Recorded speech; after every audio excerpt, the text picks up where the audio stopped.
Welcome to Akshara Educations. My name is Padam Sudhakar, Faculty of Geography, Andhra Pradesh and Telangana.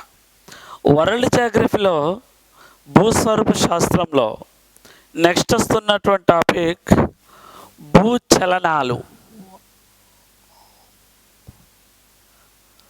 అంటే భూమి యొక్క కదలికల్ని భూచలనాలు అంటున్నాం. భూమి యొక్క కదలికల్ని భూచలనాలు. భూమికి రెండు రకాల చలనాలు ఉన్నవి. ఒకటి భూభ్రమణము,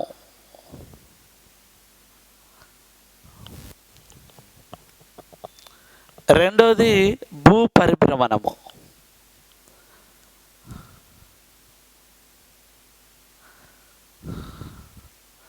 భూమికి రెండు రకాల చలనాలు ఉన్నవి. ఒకటి భూభ్రమణము, రెండోది భూ పరిభ్రమణము. ఫస్ట్ వన్, భూమి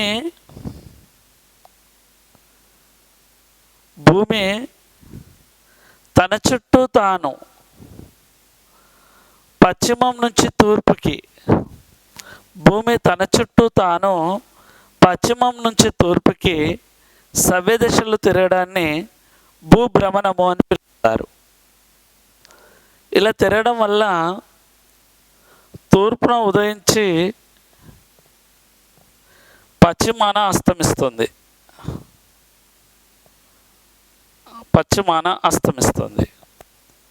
భూమి తన చుట్టూ తాను తిరగడానికి పట్టు సమయము 23 గంటల 56 నిమిషాల 4.09 సెకండ్లు. 23 గంటల 56 నిమిషాల 4.09 సెకండ్ల సమయం పడుతుంది. అంటే దాదాపుగా 24 గంటల సమయం పడుతుంది భూమి తన చుట్టూ తాను తిరగడానికి. మరి భూమి తన చుట్టూ తాను తిరుగుతున్నప్పుడు భూమి యొక్క వేగం గంటకి 1610 కిలోమీటర్లు పర్ అవర్. భూమి యొక్క వేగం గంటకి 1610 కిలోమీటర్ల వేగం చోటు భూమి తిరుగుతుంది. మరి భూమి గంటకి 1610 కిలోమీటర్ల స్పీడ్ చొప్పున తిరుగుతున్నప్పుడు భూమి నుండి విడుదలవుతున్నటువంటి శక్తినే కొరియాలిస్ ప్రభావం, కొరియాలిస్ ఎఫెక్ట్ అని పిలుస్తారు. భూమి గంటకి 1610 కిలోమీటర్ల స్పీడ్ చొప్పున తిరుగుతున్నప్పుడు విడుదలవుతున్నటువంటి శక్తినే కొరియాలిస్ ఎఫెక్ట్, కొరియాలిస్ ప్రభావం అని పిలుస్తారు. మరి భూభ్రమణం వలన జరుగుతున్నటువంటి ఫలితాలు, భూభ్రమణం వలన జరుగుతున్నటువంటి ఫలితాలు ఒకటి పగలు రాత్రులు ఏర్పడటం. భూభ్రమణం వలన ఫలితాలు ఒకటి పగలు రాత్రులు. అంటే 23 గంటల 56 నిమిషాలు, 24 గంటల్లో 12 గంటలు పగలు, 12 గంటలు రాత్రులు. అలా పగలు రాత్రులు ఏర్పడుతున్నాయి. రెండవది పోటుపాటులు సంభవించడం. సముద్రాల్లో పోటుపాటులు సంభవించడం జరుగుతుంది. ఏంటంటే పగటి సమయంలో సూర్యగ్రహణాలు ఏర్పడతాయి. పగటి సమయంలో అమావాస్య రోజున సూర్యగ్రహణాలు ఏర్పడతాయి. సో ఆ రోజు సముద్రంలో పోటుపాట్లు ఎక్కువ సంభవిస్తాయి. రాత్రి సమయంలో పౌర్ణమి రోజున చంద్రగ్రహణాలు ఏర్పడతాయి. చంద్రగ్రహణం రోజున కూడా పోటుపాట్లు ఎక్కువ సంభవిస్తాయి. సో భూభ్రమణం వలన ఒకటి పగలు రాత్రులు ఏర్పడుతున్నవి, రెండు పోటుపాటులు సంభవిస్తున్నవి. భూమి ఇలా తన చుట్టూ తాను పశ్చిమం నుంచి తూర్పుకి సవ్య దిశలో తిరుగుతుంది. దీన్నే భూభ్రమణము అని పిలుస్తారు. భూభ్రమణము ఇది భూభ్రమణం వల్ల ఏర్పడుతున్నటువంటి అంశము. నెక్స్ట్ భూ పరిభ్రమణము. భూ చలనాల్లో నెక్స్ట్ వస్తున్నటువంటి అంశము భూ పరిభ్రమణము. భూ చలనాల్లో ఒకటి భూభ్రమణము, రెండోది భూ పరిభ్రమణము. భూ పరిభ్రమణము అనగా భూమి తన చుట్టూ తాను తిరుగుచు భూమి తన చుట్టూ తాను తిరుగుచు సూర్యుని చుట్టూ తిరిగి రావడాన్ని భూ పరిభ్రమణము అంటారు. భూమి తన చుట్టూ తాను తిరుగుచు సూర్యుని చుట్టూ తిరిగి రావడాన్ని భూ పరిభ్రమణము అంటారు.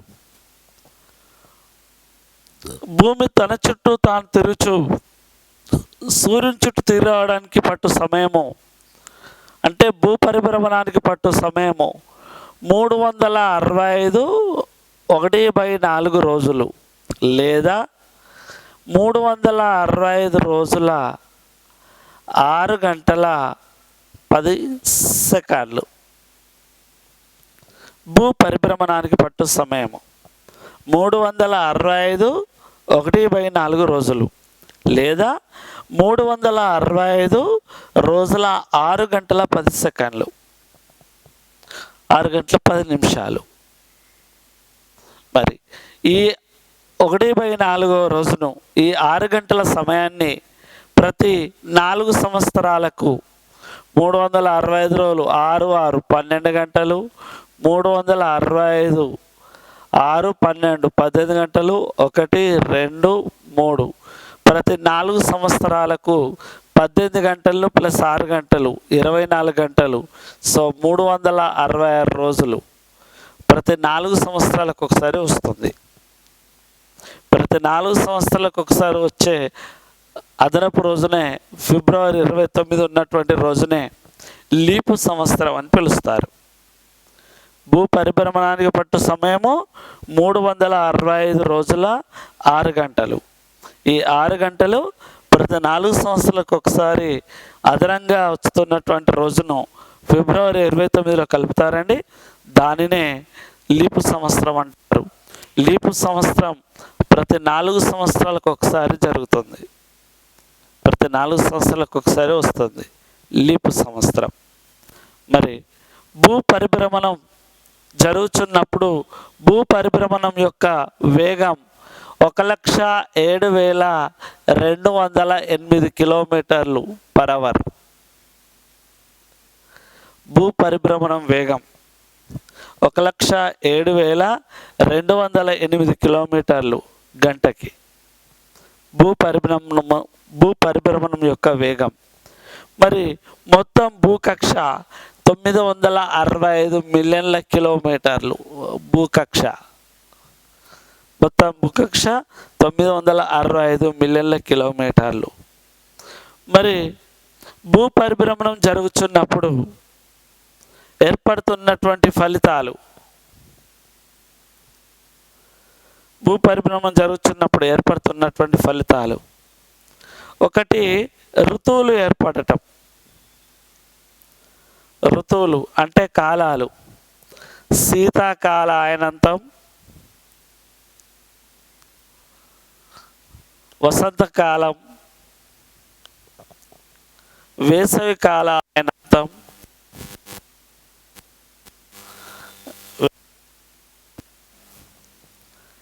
శరత్కాల అయనంతం. శరత్కాలం ఇలా ఋతువులు ఏర్పడతాయి. రెండోది పగలు రాత్రుల్లో వ్యత్యాసాలు ఏర్పడతాయి. పగలు రాత్రుల్లో వ్యత్యాసాలు. మరి ఋతువులు ఏర్పడడానికి ప్రధాన కారణం భూమి తన చుట్టూ తాను తిరుగుచు సూర్యుని చుట్టూ తిరుగుచున్నప్పుడు భూమధ్య రేఖ వద్ద 23.5 డిగ్రీల కోణం, ధ్రువాల వద్ద 66.5 డిగ్రీల కోణంతో ముందుకు వాలి పరిభ్రమణం జరుగుతూ ఉంటుంది. భూమి తన చుట్టూ తాను తిరుగుచు సూర్యుని చుట్టూ తిరుగుచున్నప్పుడు కొంచెం ముందుకు వాలి ఉంటుంది. ఆ ముందుకు ఎంత అంటే భూమధ్య రేఖ వద్ద 23.5 డిగ్రీల కోణం, ధ్రువాల వద్ద 66.5 డిగ్రీల కోణంతో ముందుకు వాలి ఉండడం వలన ఈ ఋతువులు ఏర్పడడం జరుగుతుంది. ఆ తర్వాత పగలు రాత్రుల్లో వ్యత్యాసాలు ఏర్పడతాయి. ఇది కూడా చూడండి. మరి పగలు రాత్రుల్లో వ్యత్యాసాలు ఏర్పడడానికి గల కారణం సూర్యకిరణాలు భూమధ్య రేఖ పైన పడుచున్నప్పుడు 12 గంటలు పగలు 12 గంటల రాత్రులు ఏర్పడుతుంది. మరి పైకి వెళ్ళే కొలది పగలు పెరుగుతుంది.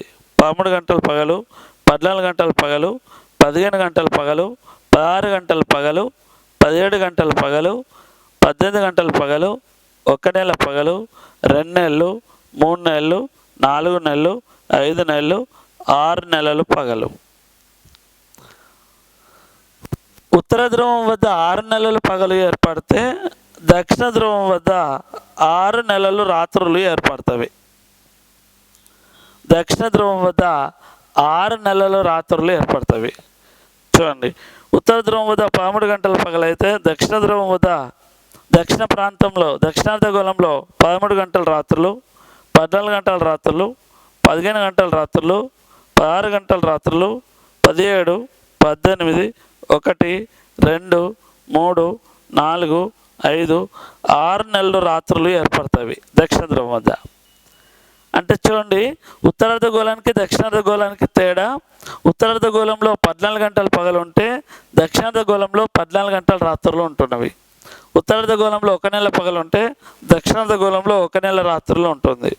ఉత్తర ధ్రువం వద్ద 6 నెలల పగలు ఉంటే దక్షిణ ధ్రువం వద్ద 6 నెలల రాత్రులు వ్యతిరేకంగా ఉండడం జరుగుతుంది. ఇవి పగలు రాత్రుల వ్యత్యాసాలు ఏర్పడతాయి. 13 గంటల పగలంటే ఇక్కడ వేసవికాలం, ఇక్కడ 13 గంటల రాత్రులు అంటే శీతాకాలం. ఇవి ఉత్తర ధ్రువానికి దక్షిణ ధ్రువానికి ప్రాంతాలు అనేది పగలు రాత్రుల్లో వ్యత్యాసాలు అనేది తేడా జరగడం జరుగుతుంది.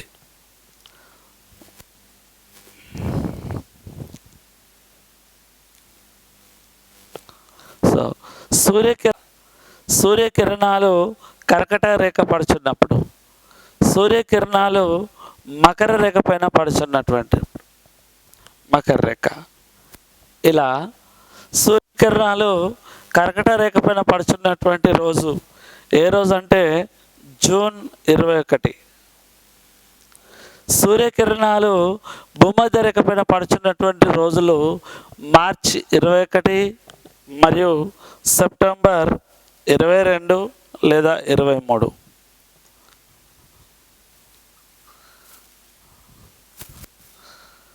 సూర్యకిరణాలు మకర రేఖ పైన పడుచున్నటువంటి రోజు డిసెంబర్ 22. ఇది సెప్టెంబర్ 22, 23 సెప్టెంబర్, మార్చి 21, జూన్ 21. ఒకటి జనవరి 3,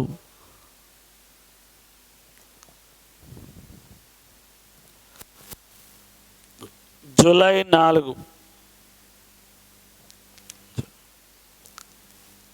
జనవరి 3న భూమికి సూర్యుడికి మధ్య దూరం తక్కువగా ఉంటుంది. తక్కువగా అంటే 147 మిలియన్ల కిలోమీటర్లు. జనవరి 3న భూమికి సూర్యుడికి దూరం తక్కువగా ఉంటే ఏమంటారంటే పరిహేలి అంటారు. పరిహేలి రోజున భూమికి సూర్యుడికి మధ్య దూరం 147 మిలియన్ల కిలోమీటర్లు ఉంటుంది. పరిహేలి ఏ రోజు ఏర్పడుతుందంటే జనవరి 3న ఏర్పడుతుంది. ఇలా అడుగుతుంది. జూలై 4న సూర్యునికి భూమికి మధ్య దూరం ఎక్కువగా ఉంటే 152 మిలియన్ల కిలోమీటర్లు ఉంటే అపహేలి అంటారు. అపహేలి ఏ రోజు ఏర్పడుతుంది? జూలై 4న ఏర్పడుతుంది. జూలై 4న ఏర్పడుతుంది. అంటే పరిహేలి అపహేలి. పరిహేలి అంటేనేమో సూర్యునికి భూమికి దూరం తక్కువగా ఉంటే పరిహేలి అంటారు. సూర్యునికి భూమికి దూరం ఎక్కువగా ఉంటే అపహేలి అంటారు. పరిహేలి ఏమో జనవరి 3న ఏర్పడుతుంది. అపహేలి ఏమో జూలై 4న ఏర్పడుతుంది. మరి ఆల్రెడీ చెప్పేసుకున్నాం. నెక్స్ట్, సూర్యకిరణాలు భూమధ్య రేఖ పైన పడుతున్నటువంటి రోజున పగలు రాత్రులు ఎలా ఉంటున్నాయని చెప్పాము? పగలు రాత్రులు సమానంగా ఉంటాయని చెప్పాము. అంటే 12 గంటలు పగలు, 12 గంటలు రాత్రులు సమానంగా ఉంటున్నవి. ఏ రోజు? సూర్యకిరణాలు భూమధ్య రేఖ పైన పడుచున్నటువంటి రోజు. ఆ రోజు ఏంటిది? మార్చి 21, సెప్టెంబర్ 22, 23. ఈ రోజున భూమధ్య రేఖ పైన సూర్యకిరణాలు పడుతున్నవి. పడితే ఆ రోజు పగలు రాత్రులు సమానంగా ఉంటవి. పగలు రాత్రులు సమానంగా ఉంటే వాటిని విషవత్తులు అంటారు. విషవత్తులు.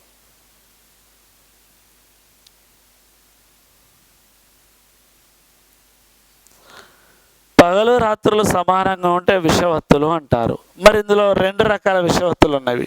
మార్చి 21 విషవత్తు, సెప్టెంబర్ 22 లేదా 23 విషవత్తు. మరి అప్పుడు దీన్ని వసంతకాలపు విషవత్తు, దీన్ని శరత్కాలపు విషవత్తు అని విడివిడిగా కూడా ప్రశ్న అడుగుతారు. ఎలా? మార్చి 21 వసంతకాలపు విషవత్తు, సెప్టెంబర్ 22 లేదా 23 శరత్కాలపు విషవత్తు. శరత్కాలపు విషవత్తు.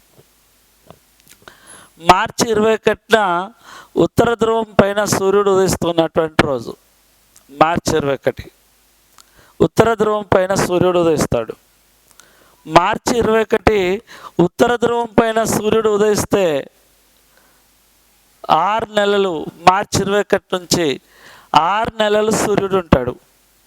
6 నెలలు సూర్యుడు ఉంటాడంటే మార్చి నుంచి సెప్టెంబర్ వరకు సూర్యుడు ఉంటాడు. సో సెప్టెంబర్ 22న, సెప్టెంబర్ 22 వరకు సూర్యుడు ఉంటాడు. 6 నెలలు. అంటే సెప్టెంబర్ 22న ఏం జరుగుతుంది? ఉత్తర ధ్రువం వద్ద సూర్యుడు అస్తమిస్తున్నాడు. మార్చి 21న ఉదయిస్తే సెప్టెంబర్ 22న అస్తమిస్తున్నాడు. ఎక్కడ? ఉత్తర ధ్రువం వద్ద.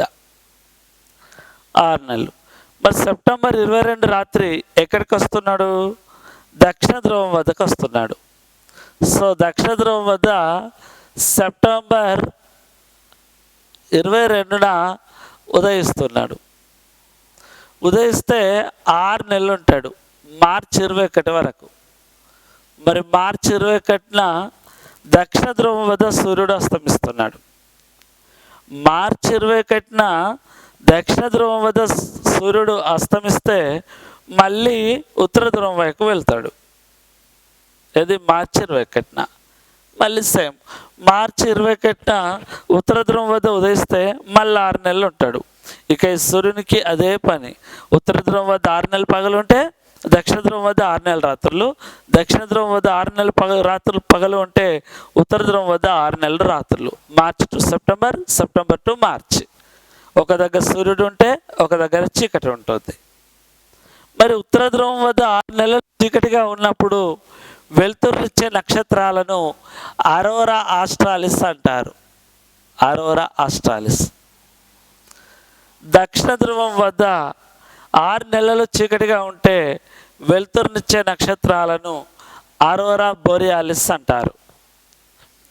Arora australis, Arora borealis. ఉత్తర ధ్రువం వద్ద 6 నెలలు చీకటిగా ఉన్నప్పుడు వెలుతురునిచ్చే నక్షత్రాలను అరోరా ఆస్ట్రాలిస్, దక్షిణ ధ్రువం వద్ద 6 నెలలు చీకటిగా ఉన్నప్పుడు వెలుతురునిచ్చే నక్షత్రాలను అరోరా బోరియాలిస్ అని పిలుస్తారు. అరోరా బోరియాలిస్ అని పిలుస్తారు.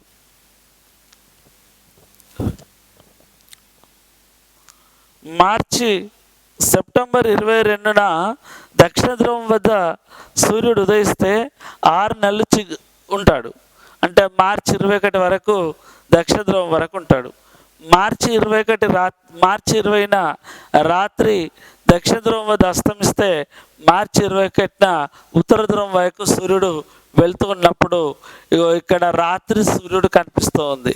నార్వే దేశంలో ఉత్తర ధ్రువం వైపు సూర్యుడు వెళ్తూ ఉంటున్నాడు. సో నార్వే దేశంలో అర్ధరాత్రి సూర్యుడు కనిపిస్తున్నప్పుడు నార్వే దేశాన్ని the midnight sun country అని పిలుస్తున్నారు. అర్ధరాత్రి సూర్యుడు ఉదయిస్తున్నటువంటి దేశం నార్వే దేశం. నార్వే. అలా సూర్యుడు అర్ధరాత్రి కూడా సూర్యుడు కనిపిస్తున్నాడు నార్వే దేశంలో. అర్ధరాత్రి సూర్యుడు ఉదయిస్తున్నటువంటి దేశం నార్వే దేశం అని చెప్పుకుంటాం. ఆ తర్వాత మరి సూర్యకిరణాలు మకర రేఖ పైన లంబంగా పడుచున్నటువంటి రోజు. సూర్యకిరణాలు మకర రేఖ పైన పడుచున్నటువంటి రోజు డిసెంబర్ 22. డిసెంబర్ 22 దీన్నే శీతాకాల ఆయనంతం అని పిలుస్తాము. శీతాకాల ఆయనంతం. శీతాకాల ఆయనంతం. మరి ఈరోజు ఎలా ఉంటున్నాయంటే ఉత్తరార్ధగోళంలో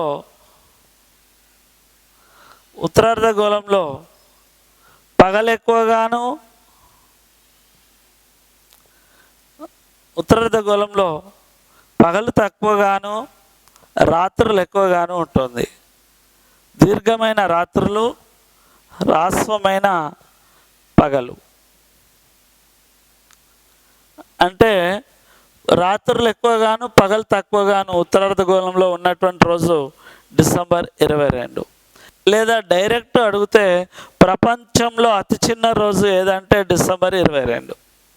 ప్రపంచంలో అతి చిన్న రోజు అంటే పగలు తక్కువగా రాత్రులు ఎక్కువగా ఉన్నటువంటి రోజు డిసెంబర్ 22. ఆ రోజు ఏమవుతుంది? సూర్యకిరణాలు మకర రేఖ పైన పడుతున్నవి. ఏ కాలము? శీతాకాల అనంతం. మరి ఉత్తరార్ధగోళంలో దీర్ఘమైన రాత్రులు, హ్రస్వమైన పగలు ఉంటే దక్షిణార్ధగోళంలో ఎలా ఉంటుందంటే దక్షిణార్ధగోళంలో దీర్ఘమైన పగలు, హ్రస్వమైన రాత్రులు. అంటే పగలు ఎక్కువగాను, రాత్రులు తక్కువగాను ఉన్నటువంటి రోజు డిసెంబర్ 22 దక్షిణార్ధగోళంలో. ఇలా అంటే ఆపోజిట్గా ఉంటుంది. మరి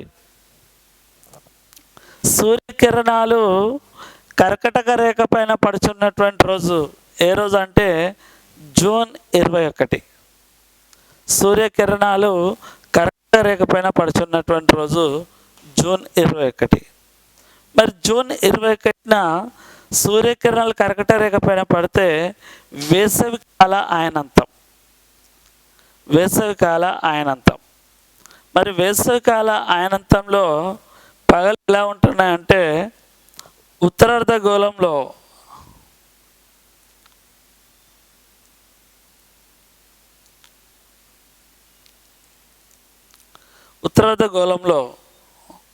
దీర్ఘమైన పగలు, హ్రస్వమైన రాత్రులు. అంటే పగలు ఎక్కువగాను, రాత్రులు తక్కువగాను ఉన్నటువంటి రోజు ఉత్తరార్ధగోళంలో జూన్ 21. మరి దక్షిణార్ధగోళంలో ఎలా ఉంటుంది? దక్షిణార్ధగోళంలో ఏది జూన్ 21న సూర్యకిరణాలు కర్కటక రేఖ పైన పడుచున్నటువంటి రోజున దీర్ఘమైన రాత్రులు, హ్రస్వమైన పగలు ఉంటుంది. అంటే పగలు తక్కువగాను, రాత్రులు ఎక్కువగా ఉంటుంది దక్షిణార్ధగోళంలో. కానీ జూన్ 21 ఎలా అడుగుతున్నా అంటే డైరెక్ట్ ప్రపంచంలో పొడవైన రోజు ఏ రోజు అంటే జూన్ 21. జూన్ 21. ప్రపంచంలో అతి చిన్న రోజు డిసెంబర్ 22. ఇలా డైరెక్ట్గా అడుగుతున్నాడు. సో దాదాపు ఇప్పుడు ఎన్ని డేట్స్ వచ్చాయంటే మనకు 6 ముఖ్యమైన డేట్స్ వచ్చాయి. ఈ 6 ముఖ్యమైన డేట్స్లో ఒక్కొక్క డేట్ పైన 4 నుంచి 5 అంశాలు వస్తున్నవి. సో ఈ 6 డేట్స్ అనేది మోస్ట్లీ ఇంపార్టెంట్. అందులో ఫస్ట్ నుంచి చూసినట్లయితే జనవరి 3 సూర్యునికి భూమికి దూరం తక్కువగా ఉంటుంది. సూర్యునికి భూమికి దూరం తక్కువగా ఉంటే పరిహేలి అంటారు. పరిహేలి ఈ రోజున 147 మిలియన్ల కిలోమీటర్లు సూర్యునికి భూమికి ఉంటుంది. ఆ తర్వాత జూలై 4 డేట్ని చూసుకుంటే జూలై 4 డేట్న ఈరోజు సూర్యునికి భూమికి దూరం ఎక్కువగా ఉంటుంది, దాన్నే అపహేలి అంటారు. సూర్యునికి భూమికి దూరం ఎక్కువగా ఉంటే చల్లగా ఉంటుంది, సూర్యునికి భూమికి దూరం తక్కువగా ఉంటే సాంద్రత ఎక్కువగా ఉంటుందిగా చెప్పుకోవచ్చు. ఆ తర్వాత జనవరి తర్వాత మార్చి 21. మార్చి 21న చూసినట్లయితే సూర్యకిరణాలు భూమధ్య రేఖ పైన పడుచున్నవి. సూర్యకిరణాలు భూమధ్య రేఖ పైన పడుచున్నవి. ఈరోజు వసంతకాలంగా చెప్పుకోవచ్చు. దీన్నే వసంతకాలపు విషవత్తు అంటున్నాం. పగలు రాత్రులు సమానంగా ఉంటున్నవి. పగలు రాత్రులు సమానంగా ఉంటే విషవత్తులు అంటారు. దీన్ని వసంతకాలపు విషవత్తు అంటారు. ఉత్తర ధ్రువం పైన సూర్యుడు ఉదయిస్తున్నటువంటి రోజు మార్చి 21. ఆ తర్వాత దక్షిణ ధ్రువం పైన అస్తమిస్తున్నటువంటి రోజు మార్చి 21గా చెప్పుకోవచ్చు. ఆ తర్వాత జూన్ 21. జూన్ 21న చూసినట్లయితే సూర్యకిరణాలు కర్కట రేఖ పైన పడుచున్నవి. దీన్నే వేసవికాల అయనంతం అంటాము. ఉత్తరార్ధగోళంలో దీర్ఘమైన పగలు, హ్రస్వమైన రాత్రులు ఉంటున్నవి జూన్ 21న. దక్షిణార్ధగోళంలో దీర్ఘమైన రాత్రులు, హ్రస్వమైన పగలు ఉంటున్నవి జూన్ 21న. ఇక్కడి నుంచి భూమి ఎక్కడికి వెళ్తుందంటే దక్షిణయానంలోకి వెళ్ళిపోతుంది. దక్షిణయానం ప్రారంభం అవుతుంది. దక్షిణయానం. ఆ తర్వాత సెప్టెంబర్ 22 లేదా 23 సూర్యకిరణాలు భూమధ్య రేఖ పైన పడుచున్నటువంటి రోజు. ఈరోజు పగలు రాత్రులు సమానంగా ఉంటున్నవి. పగలు రాత్రులు సమానంగా ఉంటే విషవత్తులు అంటారు. దీన్ని శరత్కాలపు విషవత్తు అని పిలుస్తారు. మరి దక్షిణ ధ్రువం వద్ద సూర్యుడు ఉదయించే రోజు సెప్టెంబర్ 22 లేదా 23 చెప్పచ్చు. అలాగే ఉత్తర ధ్రువం వద్ద అస్తమిస్తున్నటువంటి రోజు సెప్టెంబర్ 22 లేదా 23 అని చెప్పచ్చు. ఇదే. ఆ తర్వాత డిసెంబర్ 22న సూర్యకిరణాలు మకర రేఖ పైన పడతాయి. మకర రేఖ పైన పడితే ఏమవుతున్నాయంటే ఇది ఈరోజు శీతాకాల అయనంతంగా చెప్పుకోవచ్చు. మరి శీతాకాలంలో ఎలా ఉంటవి? ఉత్తరార్ధగోళంలో రాత్రులు ఎక్కువగాను, పగలు తక్కువగాను. అంటే దీర్ఘమైన రాత్రులు, హ్రస్వమైన పగలు ఉంటుంది.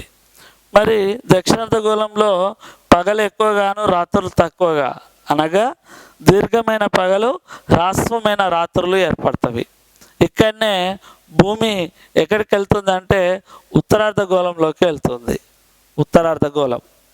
సో ఉత్తరాయణం ప్రారంభం అవుతుంది డిసెంబర్ 22న. ఉత్తరాయణం ప్రారంభం అవుతుంది. ఇవి భూమి తన చుట్టూ తాను సూర్యుని చుట్టూ తిరుగుతున్నప్పుడు జరుగుతున్నటువంటి ఈ 6 డేట్స్ ఇంపార్టెంట్. అయితే ఋతువులు ఏర్పడడానికి ప్రధాన కారణం ఏంటని చెప్పాము? భూమధ్య రేఖ వద్ద 23.5 డిగ్రీల కోణంతో, ధృవాల వద్ద 66.5 డిగ్రీల కోణంతో భూమి ముందుకు వాలి ఉంటుంది. ఆ ఉద్దేశంతో భూమికి 2 రకాల చలనాలు ఏర్పడతాయి. అందుకే ఆ 2 రకాల చలనాల్లోనే మనం ఏం చెప్పుకున్నాం? భూభ్రమణము, భూపరిభ్రమణము. భూపరిభ్రమణం వల్ల ఏర్పడుతున్నటువంటి ఫలితాలు ఋతువులు. ఋతువులు అంటే శీతాకాలం, వసంతకాలం, వేసవికాలం, శరత్కాలం.